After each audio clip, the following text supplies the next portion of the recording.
Bom, bem-vindos a mais um PodSafer, o videocast que mostra a segurança como ela é, real, urgente e sem enrolação. E o tema deste nosso videocast é fraudes digitais, né?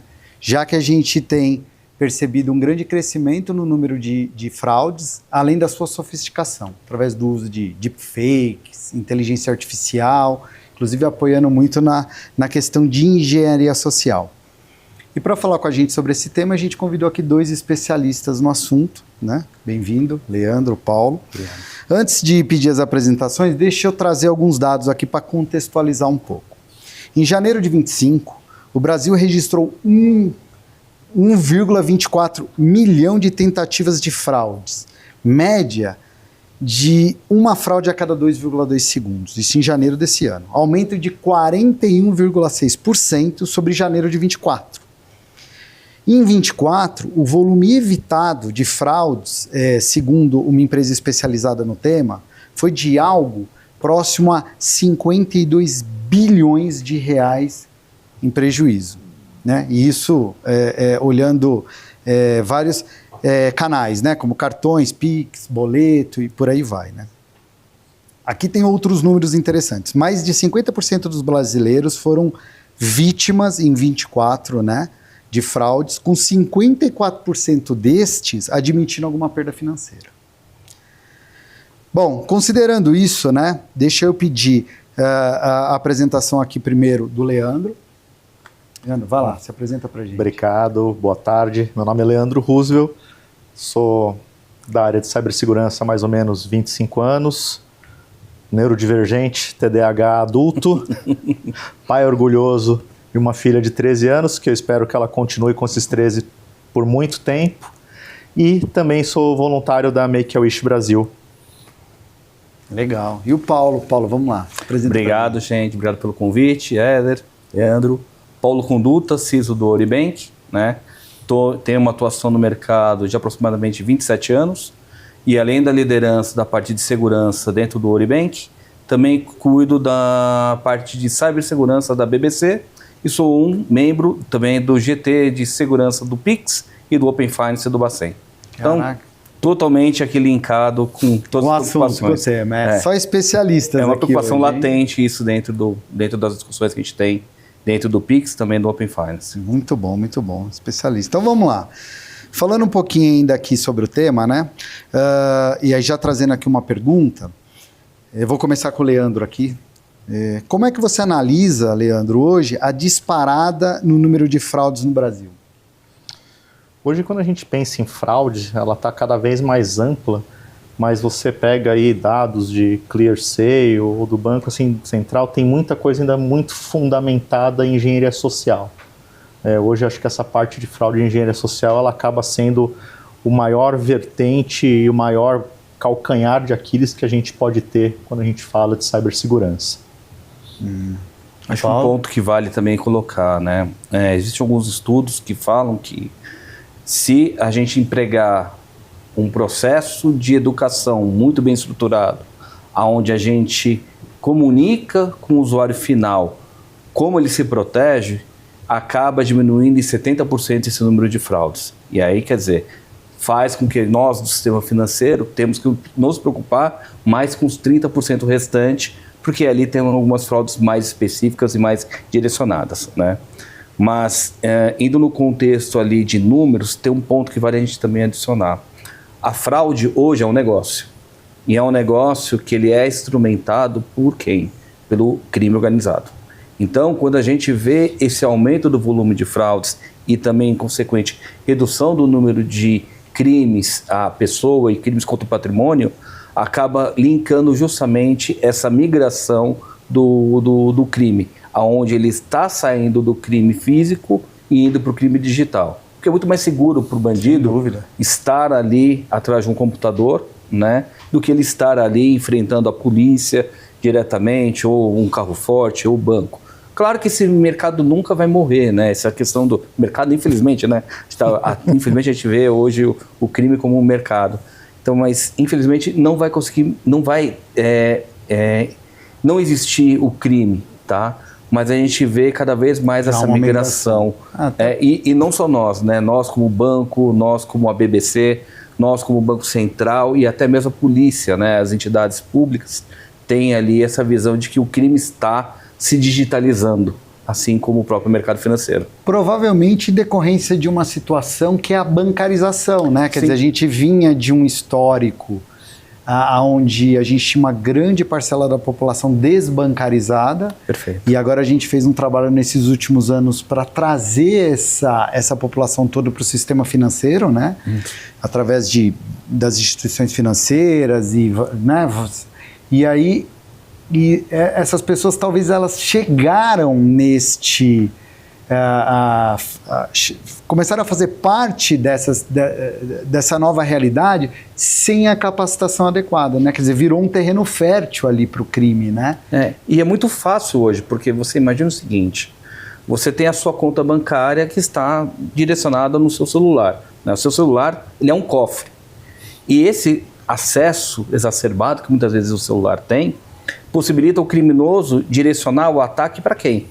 Para o elo mais, entre aspas, não gosto de falar elo mais fraco, mas de certa maneira o elo mais vulnerável que está ali, que é o usuário final.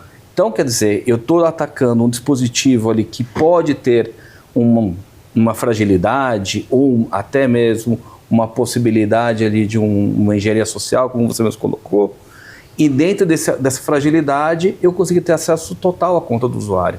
Então é muito mais fácil eu direcionar um ataque para o usuário final. Então, isso é o que a gente acaba vendo ali no mercado. Uma maior exacerbação desse processo e, de certa maneira, até a gente consegue ver outras vertentes. Não é só mais o crime ali organizado pela pessoa especialista. É o crime as a service, né? Porque existe a fraude as a service, né? Isso daí é muito entre aspas, ali, comentado dentro ali dos fraudadores, né? Das comunidades ali dos fraudadores. E também nós temos ali os oportunistas, né? Pessoas que porventura estão num ambiente mais frágil, né, da sociedade, né, que acabam participando desse processo para ali, de certa maneira, acabar tendo algum usufruto daquele valor, né? Então, você vê ali pessoas emprestando as suas contas, criando ali as contas laranja, você tem outras pessoas ali participando ali ativamente como centrais ali de ligação para fazer ali as fraudes por intermédio do WhatsApp, central ali falsa do banco. E tem o cara que é o especialista técnico, né? Que esse, de certa maneira, está sendo muito valorizado até pelo crime, né? Para justamente criar todo o script e identificar as fragilidades existentes, tanto ali no sistema financeiro, né? Nas pessoas, ou até mesmo em qualquer outro tipo de banco ali que participa dentro ali da bancarização brasileira, né? Realmente uma migração e um fortalecimento nesse... Até porque anos atrás, né, a gente via o crime muito atuante nessas situações de explodir autoatendimento, né, como a gente citou aqui, roubos a carro forte, ATMs, e agora é isso, né, o crime digital, ele se tornou assim, muito vantajoso, né, porque não tem os riscos que o criminoso corre ali acaba, né, correndo o ROI é melhor. O ROI, exatamente. O ROI é muito melhor, é verdade. O ROI é melhor. Tem um outro ponto também que vale a gente colocar, né? O ecossistema financeiro, ele é muito grande e não é só do ecossistema, não é só dos bancos ali que participam. Nós temos prestadores de serviços dentro dessa jogada.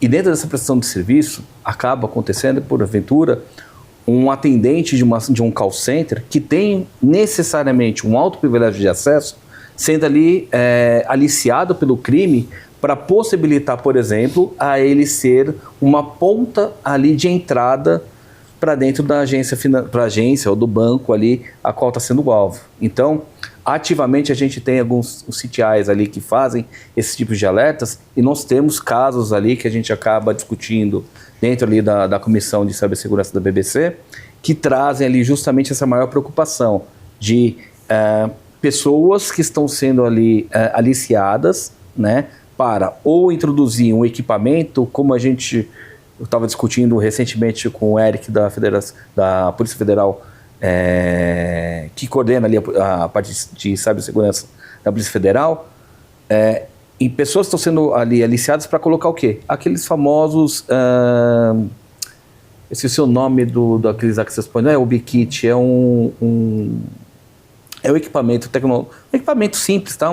Uma PU ali de acesso. Tipo um Raspberry da vida. Tipo um Raspberry da vida, exatamente, dentro da agência, porque intermédio desse equipamento ele criava uma VPN de acesso e a pessoa tinha acesso ali à parte bancária. Sabe então, que é bem interessante essa questão do aliciamento, né?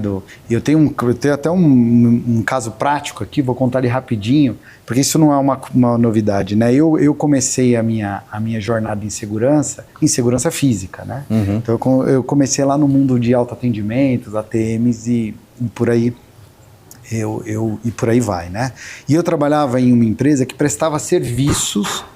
Então, se terceirizava toda a rede, logística, abastecimento dos autoatendimentos, tudo isso ficava com uma empresa terceira, o banco não precisava se preocupar com isso. Uhum. Então, tinha toda a estrutura de movimentação de valores, a pronta resposta, carro forte e também a segurança e o monitoramento dos ATMs. E em um determinado momento, na minha época, o criminoso era mais romântico, ele maçaricava, cortava com maçarico o cofre, né? Depois veio aquela onda das explosões e coisa do tipo, mas na minha época se cortava o cofre com maçarico. Chapa de 1 polegada, o cara para cortar um cofre ele levava uma noite inteira. Então quando ele entrava numa agência, ele tinha que escolher uma máquina para maçaricar, ele não ia conseguir recortar as 4, 5 máquinas, era muito equipamento para levar.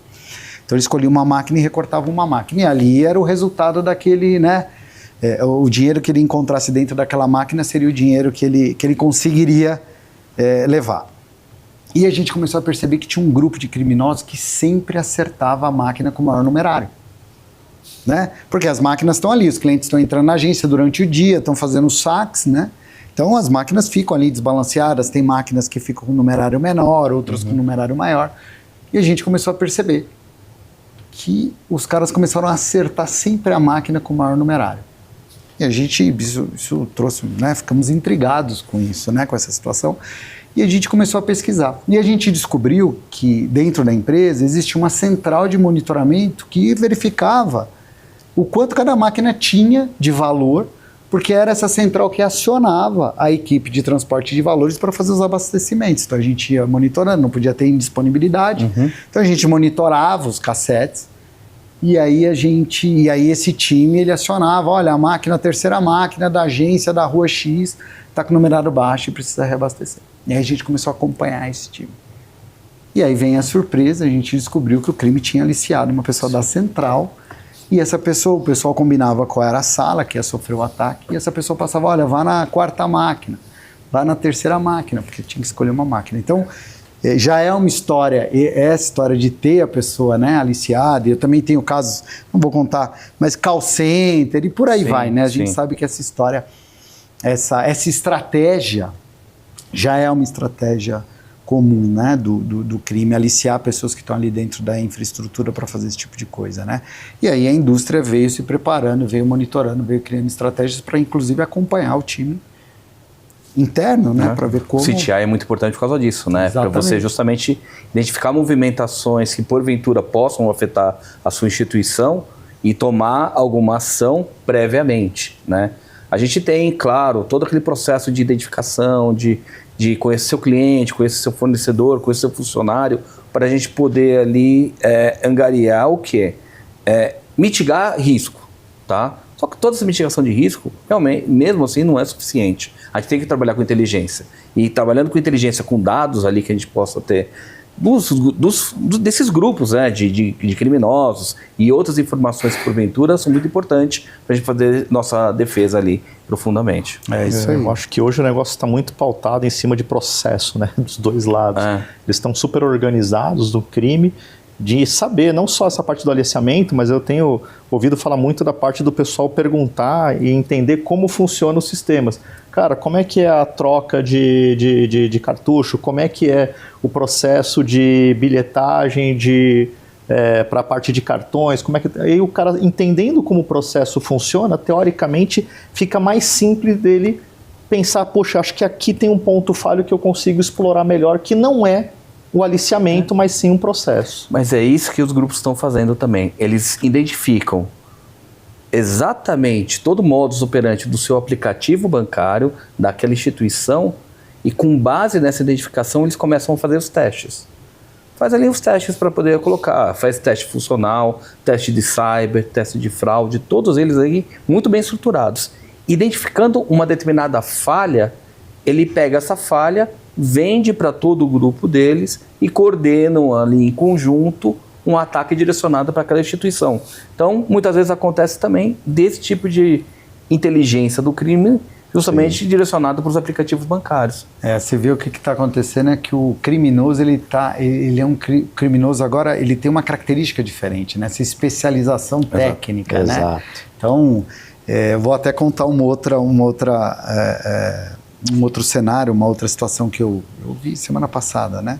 Que é a história dos envios dos SMS, né? Dos phishing. Assim, pegaram há pouco tempo um grupo que tinha alugado uma sala comercial, se eu não me engano, num grande bairro aqui da cidade de São Paulo, e eles tinham instalados tinham lá equipamentos que faziam os disparos, né? E eu achei muito curioso isso, porque conheço um pouco do funcionamento das operadoras, né? E quando você começa a disparar um volume muito grande de SMS a partir de alguns números, a ação imediata da operadora é bloquear aquele número, né? Porque ela percebe aquilo. E aí eu fui entender com um pouco mais de profundidade como é que os caras estavam tentando fazer isso. Na verdade, não é que eles disparavam com números, eles conseguiram construir uma estação radiobase portátil, né? Que já era uma ideia que existia no passado, que foi levada inclusive aos nossos órgãos reguladores, coisa do tipo, que era uma estratégia do comércio para atrair a atenção do cliente, instalar isso em shoppings e coisa do tipo. Quando você entra e você cai na área daquela estação radiobase, você recebe um SMS de uma promoção. A loja ali está com uma promoção, um café. O café funciona exatamente dessa mesma forma. A gente não teve essa aprovação no Brasil para usar esse tipo de equipamento, ou ficou mais restrito. E os caras perceberam, isso tá, mas eu posso usar essa estratégia para a prática do crime. Então, seu celular, na verdade, seu aparelho, ele conecta na estação radiobase do criminoso. E aí ele te envia o SMS direto, quer dizer, ele não passa pelo operador. São pequenos segundos que ele faz o quê? Ele utiliza o protocolo ainda antigo, né, das redes, não das redes 5G, das redes 2G, das 3G antigas. Por quê? Ele faz o quê? Um discovery, né? Seu celular fica fazendo uma descoberta. Seu celular estando com essa atividade ali de descoberta ativa, o que ele faz? Ele vai tentando conectar em todas as redes. Esse aparelho intercepta a rede que você está conectada, manda um sinal para ele, sou eu aqui, a sua rede. Você conecta sem autenticação nenhuma. Você simplesmente conecta, recebe, o dispositivo captura o seu número do celular e faz esse disparo automaticamente e te derruba. E te manda de novo para sua conexão. Então, por internet, rapidamente aí você tem esse processo. Você viu o carro do golpe, né? Que ficou rodando. Exatamente, ele vai rodando, os aparelhos vão conectando, ele vai disparando os SMS, e aí ele se afasta, seu aparelho acha uma outra rede, vida que segue, só que você já recebeu SMS. E é uma caixinha desse tamanho. Sofisticação. Mas a sofisticação, né? E o nível técnico do pessoal que está participando, né? São engenheiros de telecom que estão montando os equipamentos e coisa do tipo. Então, tem um conhecimento profundo ali, né? Bom, tem como a tecnologia, funciona, né? A tecnologia ela é acessível para ambos, né? Não é só para nós. Ela facilita a nossa vida, claro. Quem que quer ir numa agência bancária para fazer pagamento de uma conta? Ninguém.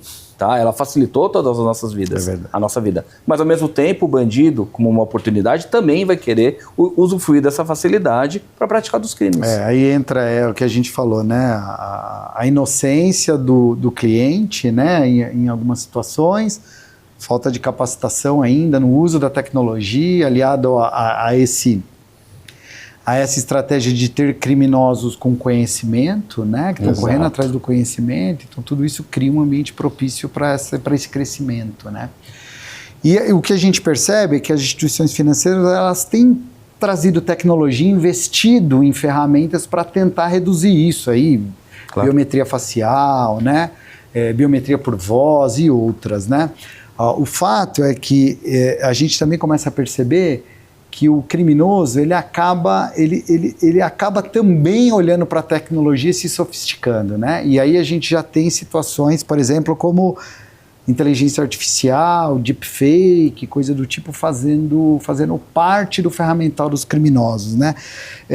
Como é que você enxerga isso, Leandro? E o uso dessas tecnologias no dia a dia pelos criminosos?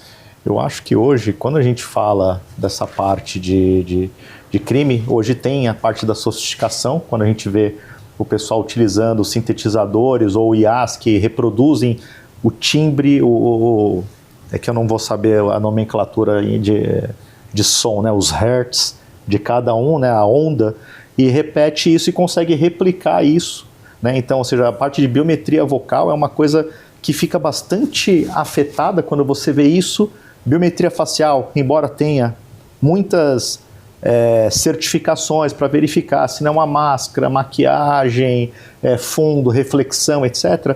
Eu acho que quando a gente fala das fraudes, acho que hoje não tem nada que consiga ser único. Eu acho que o conjunto das biometrias, ela sempre vai ser melhor do que uma única, né? Então, se eu tiver a vocal, por mais que eu pessoalmente ache ela particularmente falha, a facial, por mais que a gente ouça de deepfake, mais a impressão digital que está armazenada no dispositivo móvel, mais o token antigo físico, mais qualquer outra coisa, a soma de tudo, ela acaba trazendo mais segurança, só que daí você acaba entrando naquele lance da fricção, o quanto você quer pedir para o cara ficar pondo no rosto o celular, põe para cá, põe para lá, né? E o quanto você quer deixar simplesmente solto. Eu acho que essa parte ela tem crescido muito, pautada na engenharia social e na parte da tecnologia, com as IAs trabalhando, só que do nosso lado eu acho que a parte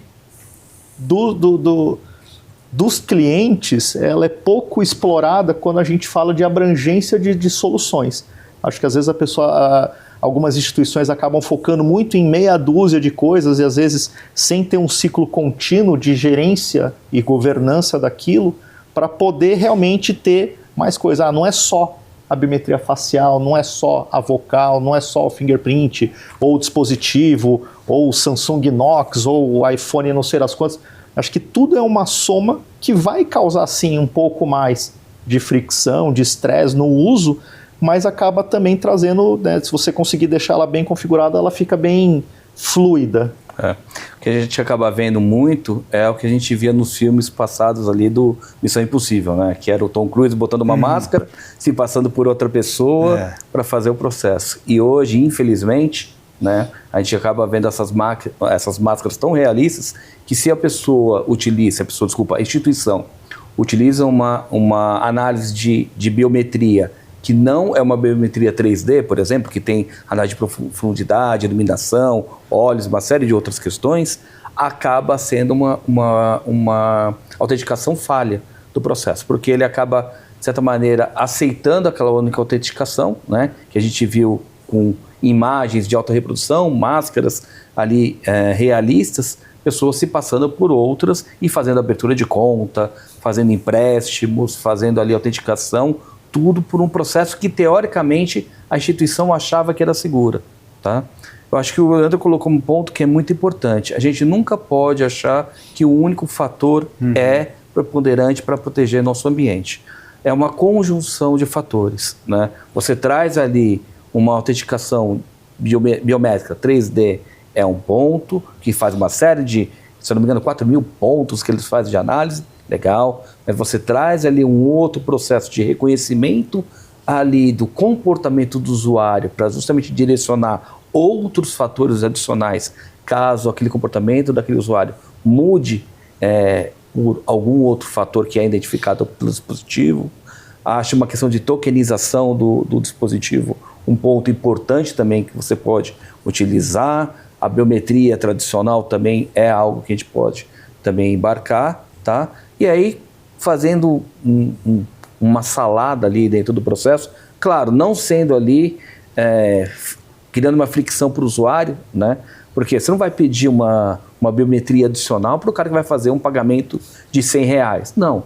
Até um determinado limite, você acaba aceitando um determinado risco, né? Agora, o cara está fazendo uma autenticação de milhões, ali, ou de 1.000, na casa de 1.000, né? Tem Que subir a foge régua. do normal daquele usuário.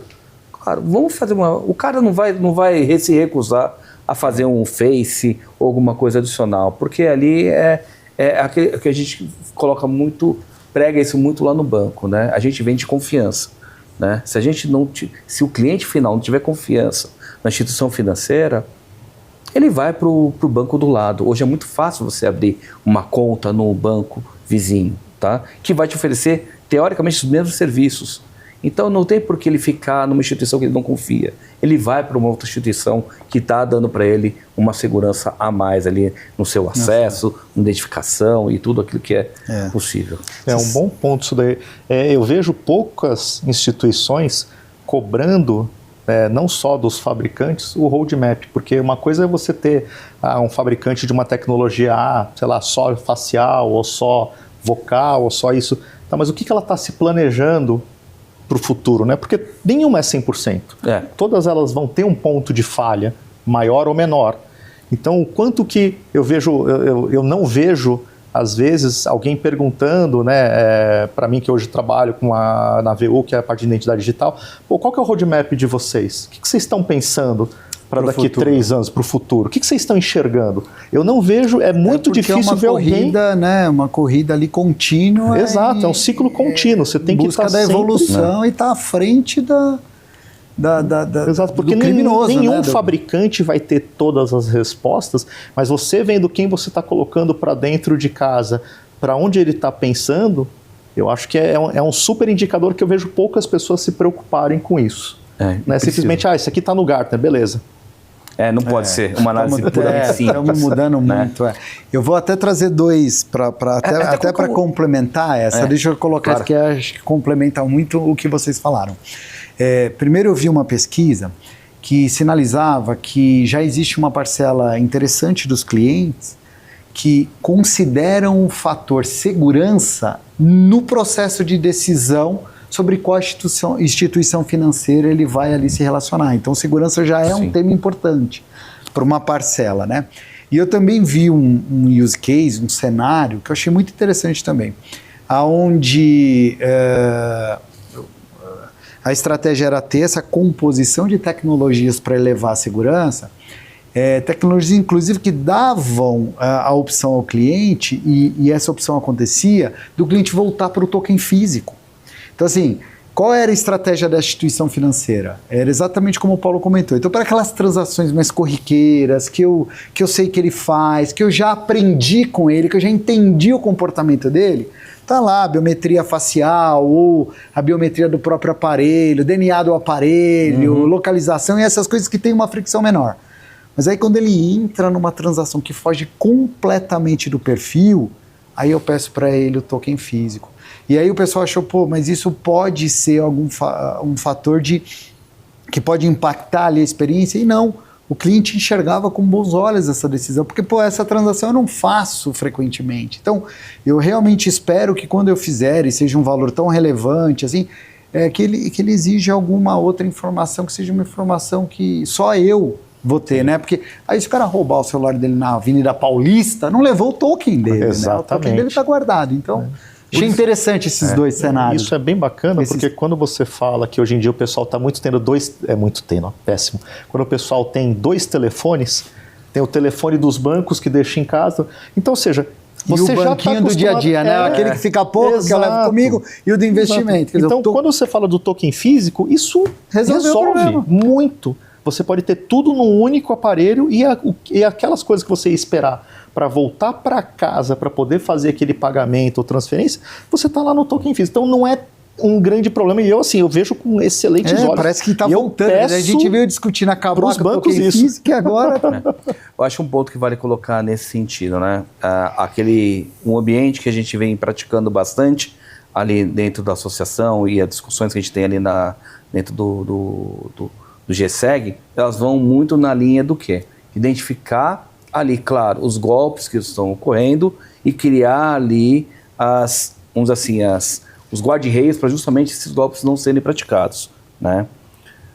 Dentro ali do arcabouço do Pix, a gente tem um manual de segurança que ele já tem uma riqueza muito grande com relação àquilo que basicamente as instituições deveriam implementar como processos de segurança dentro da sua jornada do Pix. Infelizmente, tá, a gente acaba vendo que nem toda instituição tem a capacidade financeira ou ali assume, de certa maneira, o risco de, dentro desses controles, não empregar todas as recomendações que o Bacen tem para fazer ali uma jornada segura do dispositivo e jornada segura do usuário. Então, esse risco, muitas vezes, acaba, entre aspas, vendendo uma falsa sensação de segurança ali para o usuário final. E acho que você colocou um ponto que é muito interessante para a gente colocar. Essa questão do token físico traz ali o quê? Claro, eu vou ter que ter algo que, porventura, eu estou ali fisicamente que deva estar na minha casa. Mas e se o cara estiver levando de casa para o escritório, for assaltado e o cara pediu o token? Você vai entregar. Eu acho que vale colocar um dispositivo muito interessante, que alguns bancos estão colocando, é a localização segura. Tá? Esse processo ele adiciona uma camada a mais e fala o seguinte, ó, se eu estou na conexão Wi-Fi da minha casa, na geolocalização na minha residência, e eu marquei esse local como seguro, putz, eu estou num ambiente seguro, posso aceitar. Faço mesmo no meu escritório, putz, aceito, está lá. Estou no trânsito, meu limite baixa, não deixo eu transferir mais do que 100, 200, 500 reais ou aquilo que eu especifiquei no meu dispositivo. Esses processos são teoricamente tecnológicos e trazem quase que a mesma segurança de você ter um token físico. Por quê?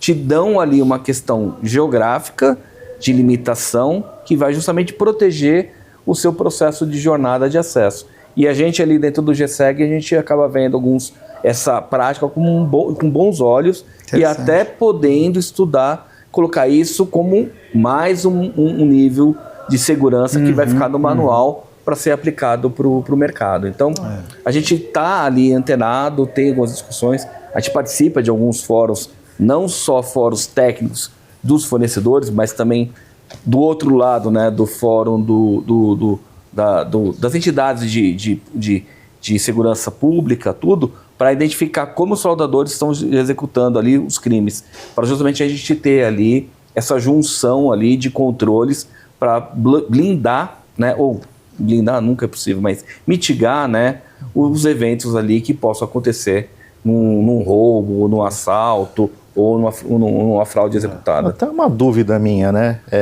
Aí até uma pergunta, Paulo. Essa parte do Wi-Fi seguro, né, da localização, aí eu estou falando coisas que eu testei muito simplesmente e não tenho grandes conhecimentos. Mas se eu rotear, se eu já estou com o celular desbloqueado a ponto de acessar o banco, e eu vejo que o cara tem algumas redes salvas, casa, por exemplo, e eu rotear a casa, eu crio um ambiente seguro, não crio? Na verdade, não. Quando você, por exemplo, está vamos pensar o seguinte. Roteando que eu digo, porque o cara vai conectar no Wi-Fi, eu posso pôr casa sem senha, ele vai conectar e vai ser a casa. Não, ele consegue identificar. O seu SSID não é só unicamente um nome. Você tem toda uma identificação de geolocalização, de ID de MAC, tem uma série de questões ali que a gente acaba... Uma composição. Exatamente.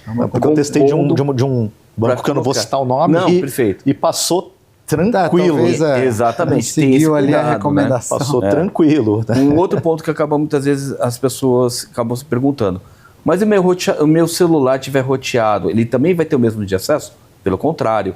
Existem alguns bancos que fazem ali a identificação do seu celular. Se ele está roteado, eu diminuo ali o limite que ele tem transacional, por quê? Ele está num local que não é seguro, mesmo sendo ali, teoricamente, uma rede segura.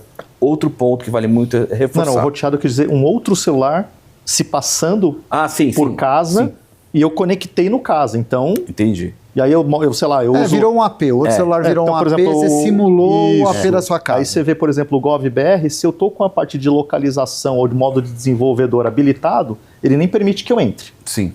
Mas tem vários aplicativos bancários que me permitem, ou seja, eu consigo conectar num casa e mudar minha geolocalização. Lógico, nenhum fraudador vai ter esse trabalho todo para um pé rapado E até porque é um tipo de fraude que não dá para massificar. É mais difícil, né? Então o cara não vai perder tempo. Mas eu fiquei pensando, falei, poxa, agora não sabia que essa questão, ele buscava outros itens para incorporar, para poder validar. Tudo depende de como a instituição pratica aquele determinado controle. Perfeito. Um outro processo que vale muito a gente reforçar, que algumas instituições fazem, é a identificação do seu dispositivo com outros softwares instalados ou outros softwares ativos. Então, por exemplo, eu estou numa ligação e ao mesmo tempo eu abro o meu aplicativo.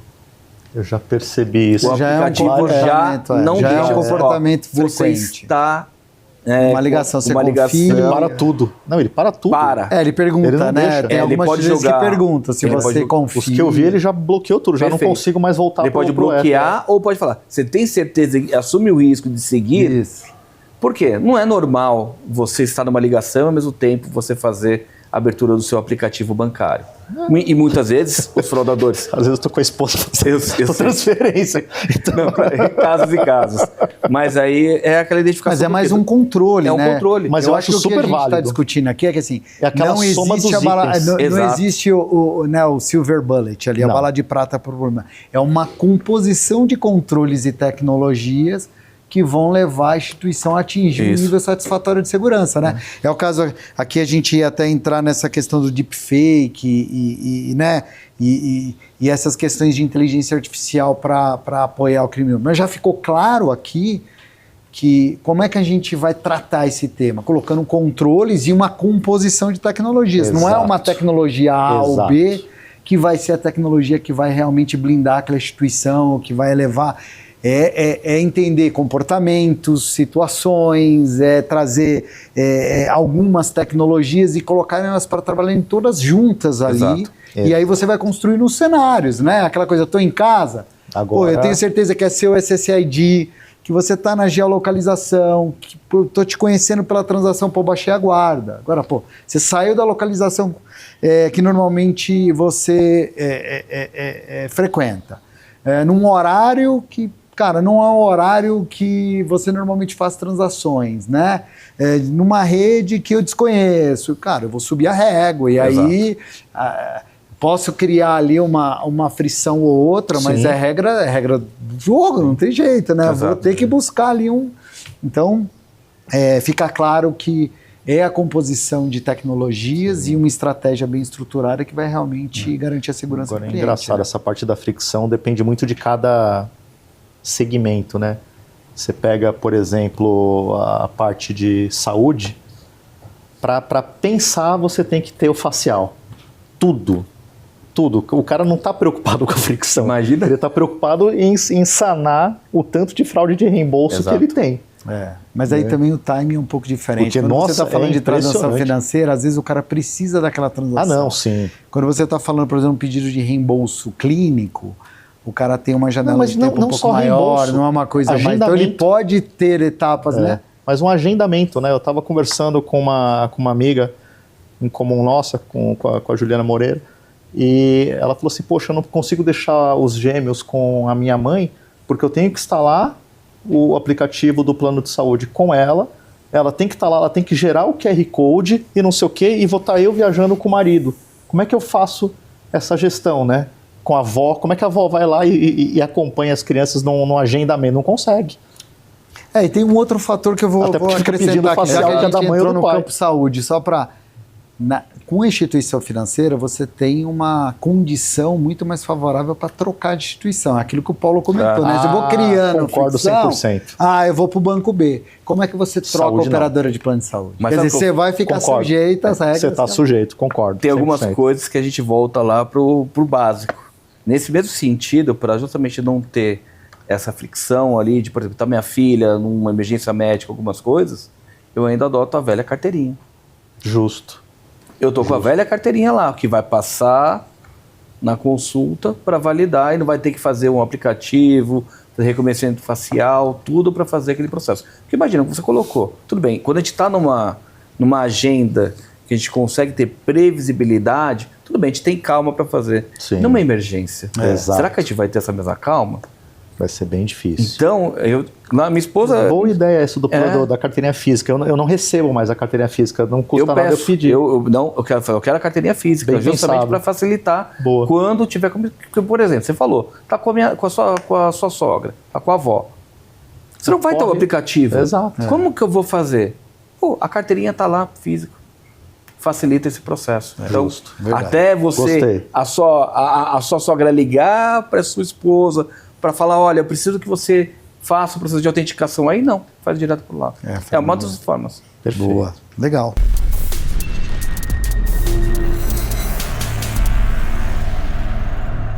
Bom, agora nós vamos aqui para o nosso quadro verdadeiro ou falso, né? Então eu vou colocar aqui algumas afirmações e aí a gente responde se é verdadeiro ou falso e faz os comentários, né? Então vamos para a primeira. Tokenização é solução mágica para todas as fraudes. E aí? Quem começa aí? Para mim é falso. Falso? Acho que não tem nada que é 100%. Para todas, não vai ter nada, nunca. Ajuda? Muito. Mas para todas, falso. Ela é parte de um processo como um todo que envolve outros controles, tá? Que vão ajudar a mitigar. E mesmo essa junção de todos os controles, a gente sabe que segurança nunca nada é 100%, né? A gente acaba dificultando a vida do bandido. E dificultar a vida do bandido é bom, porque o bandido não quer trabalhar. Então, cada vez que a gente dificulta a vida dele, ele não vai querer... É mais difícil ele querer seguir o processo ali de fraude existente. É isso aí. Você sabe que essa colocação do Paulo me lembrou uma frase polêmica na minha época de segurança física, né? Mas eu vou colocar ela aqui agora. Eu ouvia de alguns profissionais estavam ali atuando no mercado de segurança física para agências e ele dizia, eu não preciso ter a agência mais segura, ela só precisa ser mais segura que a agência do lado. É a do leão, né? É a do leão. É a questão do leão, né? Isso aí. Você precisa correr mais que o leão. Só que precisa correr mais que um colega. Se falava muito isso. Eu não preciso ser a agência mais segura. Eu preciso ser mais seguro que a agência do lado, né? Porque aí muda o foco. Eu concordo com vocês. Eu acho que não tem solução mágica, né? Eu acho que o negócio é uma composição, né? É uma estratégia. Bom, segunda a afirmação aqui. Biometria facial resolve o problema de deepfake.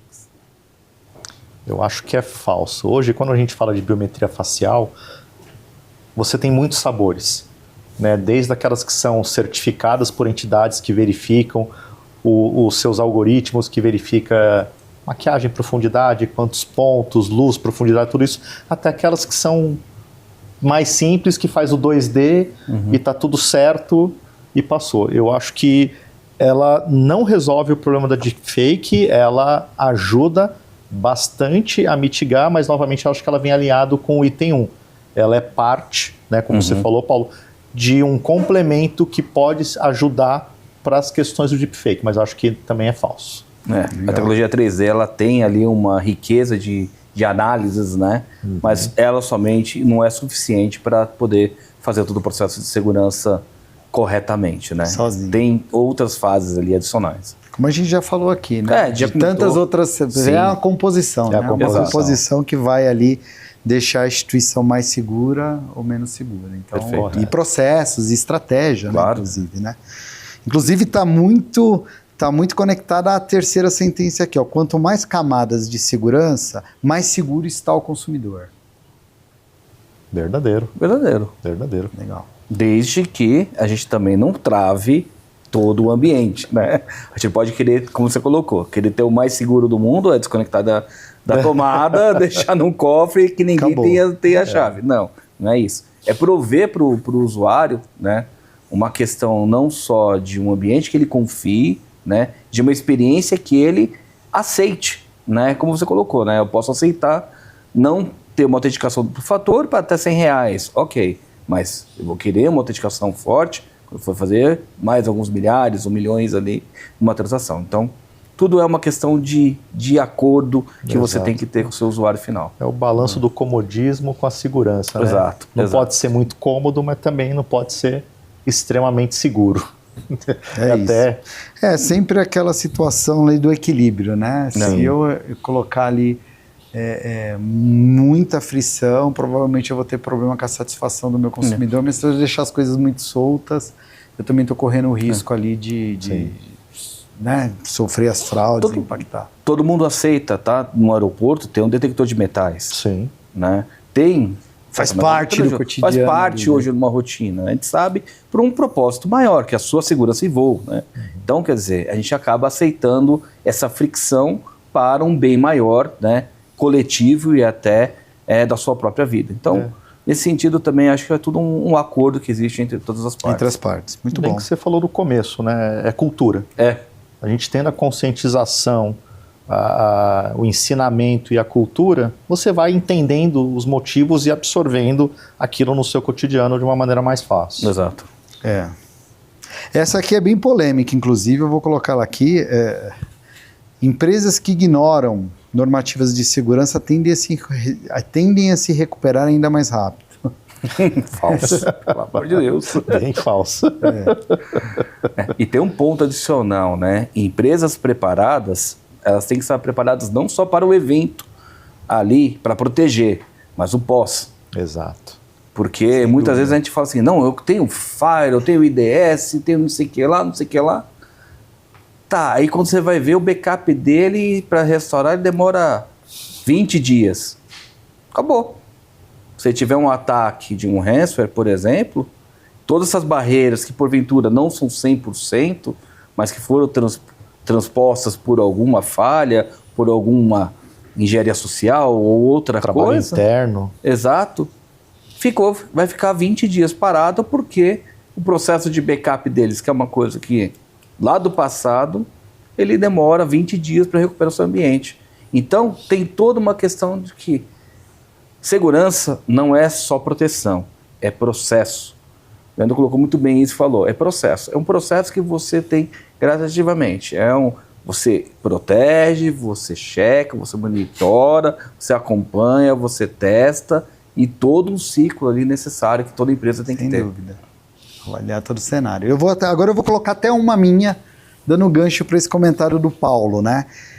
Vocês acreditam que as instituições financeiras, as empresas, no modo geral, inclusive, elas estão muito mais preocupadas, eu estou colocando muito mais energia na prevenção, esquecendo essa situação do pós-incidente, da recuperação?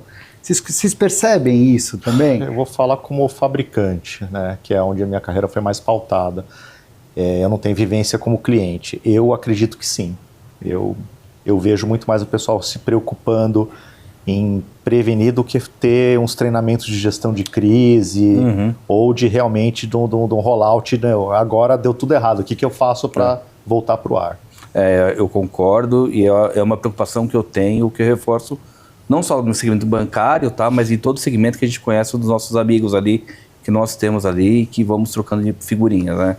Porque é muito fácil a gente chegar numa rodinha e falar, eu tenho, como eu falei antes, eu tenho um sabor A, B, C, D, tal. Mas você já testou isso? Você tem equipe para personalizar? Não. Não tenho, não testei. Não tenho plano. Não, meu plano não foi testado. Então, joga por água abaixo tudo isso. Eu brinco que é a síndrome do Superman. O cara acha, não, eu tenho, isso aqui não vai acontecer comigo. É super trunfo. É super trunfo. Tô lá, ó. Eu tenho isso. Tá bom, eu coloquei aqui, mas você vai ver na prática, não vale nada. Segurança envolve não só tecnologia, envolve toda a companhia. E uma empresa que... Isso, esse é um excelente ponto. E isso envolve área de negócios, área de... Em banco é muito mais específico, muito mais maduro esse ambiente, né? Tem área de riscos, tem toda uma questão de governança ali que os bancos detêm, então isso acaba sendo mais exacerbado. Mas eu acho que mesmo no ramo financeiro, né, quando a gente vê algumas instituições ali, principalmente instituições de iniciadoras ali, IPs, que estão adentrando agora no mercado, elas acabam negligenciando muitas vezes esse processo e vão direto para a tecnologia. Não, é a mesma questão, só na cloud estou seguro. Não. Da mesma forma, estou em um private, você também não está seguro. Inclusive pode ser o contrário, né? Você pode estar mais exposto indo para a cloud, né? Então é uma questão que o pessoal vê muito tecnologia, segurança como tecnologia. Segurança não é só tecnologia, é uma parte dela. Negócios, processos, pessoas, tem Perfeito. todo, capacitação, conscientização e por aí vai, verdade. Bom, gente, estamos caminhando aqui para o encerramento, o papo foi ótimo. O que eu queria pedir é que vocês cada um deixasse aqui uma dica, para a audiência sobre como estar mais seguro nesse ambiente que a gente vive hiperconectado, Vamos lá. Bom, eu diria para acompanhar sempre o PodSafer. Mas, brincadeiras à parte, eu acho que assim, se pautar muito na questão de cultura e governança, eu acho que é um bom caminho, uma boa prática para poder ficar mais seguro e sempre acompanhar o que está acontecendo para golpes como pessoa física, como pessoa jurídica. Eu acho que é sempre bom estar sempre antenado do que está acontecendo e existem vários canais que você consegue usufruir isso daí. Acho que esse ponto que você colocou brincando, mas é muito importante, tá? Esse trabalho que a gente faz de compartilhar, de discutir abertamente os riscos e a questão de fraude e segurança é muito importante. Sim. E isso fomenta muito para novos entrantes no mercado, tá? Poder se capacitar e saber por onde começar. Então, acho que é um ponto muito importante esse trabalho de podcast, de trazer documentação, tudo isso de forma aberta, porque enriquece bastante ali quem está querendo adentrar no mercado e até mesmo pessoas, do nosso métier ali que estão discutindo, é bem interessante. Outro ponto que vale reforçar, que eu pensei aqui agora, que vai mais para nível técnico. Se você não sabe por onde começar, comece por um framework. Adote um bom framework de mercado, porque ali vai te dar pelo menos ali, uma base que vai te proteger, se você implementar muito bem, uma proteção de 90% pelo menos do seu ambiente ali, para deixar ele ativamente sadio. E aí você se preocupa mais com esses 10% ali, para dificultar ali a vida do atacante, do criminoso. E por último, direcionando mais para a população em geral, a gente tem ali dentro da BBC uma campanha que é muito importante, que é a campanha Tem Cara de Golpe. Essa campanha, ela visa o quê? Orientar a população final e o usuário do mercado financeiro como ele se protege e como ele identifica um golpe. Tá? Então, a gente iniciou essa campanha há 3 anos, tem um apoio de aproximadamente 97 instituições que são instituições que participam ali da BBC, e a gente fomenta fazendo o quê? Criando peças, criando campanhas de marketing, justamente com a orientação ali do usuário para que ele não caia no golpe. Então, fica a dica do pessoal ali para acessar o site www.temcaradegolpe.com.br e lá ir acompanhando as dicas que nós fazemos ali ativamente, seja ela direcionada para um determinado golpe ou fraude existente, ou até mesmo utilizando ali datas comemorativas, Dia dos Pais, Natal, Dia das Mães, que são datas que têm maior volume ali de comércio e de compras online, para justamente nessas datas eles prestar atenção em alguns indicadores que podem ser golpe ou pode ser uma fraude existente. Muito legal, vamos colocar inclusive o site como referência depois para o pessoal, tá? Então, gente, queria agradecer Leandro, Paulo, pela aula que vocês deram aqui nesse episódio. Tenho certeza que vai ser fundamental e importante para a audiência. Também queria agradecer a audiência e dizer que se gostaram, por favor, compartilhem, curtam, coloquem os comentários, tá bom? Obrigado, até a próxima. Obrigado, pessoal.